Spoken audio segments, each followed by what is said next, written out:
Hari ni nak cakap pasal peraturan sekolah aku yang aku rasa wow dan lain daripada yang lain.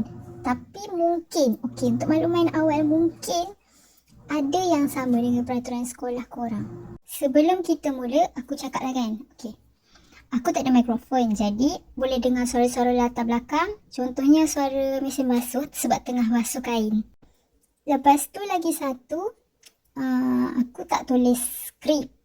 Jadi mungkin ayat tu akan berterabur. Pertama sekali, minyak wangi. Kalau dekat sekolah kita orang, memang tak boleh pakai minyak wangi. Tak tahulah kalau sekolah korang boleh pakai.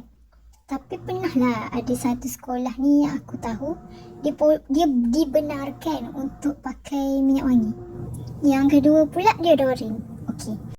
Bila kita tak boleh pakai minyak wangi tadi, ada yang akan pakai deodoran ni secara berlebihan dekat sekolah. Yang di mana kan deodoran ada dua jenis. Satu yang roll dengan satu lagi yang spray. Jadi yang tak dibenarkan di sekolah kita orang adalah yang spray. Sebab takut, bukanlah takut, memang dah pernah jadi dah pun sebelum ni.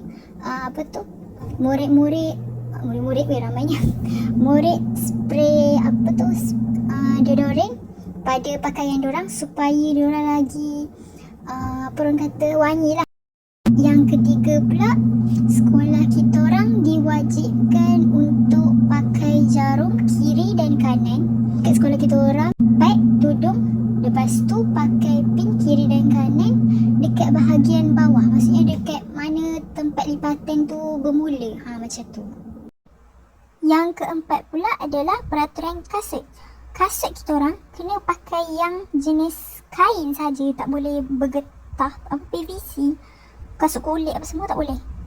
Lepas tu bila dah pakai kasut kain pula, kena kasut yang bertali. Jadi macam itulah betapa orang kata strictnya rules sekolah kita orang. Tak tahulah kalau sekolah lain pun macam tu, tapi sekolah kita macam tu. Aku rasa sampai sini je lah video ni, sebab aku pun tak adalah ingat semua peraturan sekolah aku. Dan adalah peraturan lain, cuma aku rasa macam taklah unik sangat pun. Biasa je macam sekolah lain. Mau subscribe.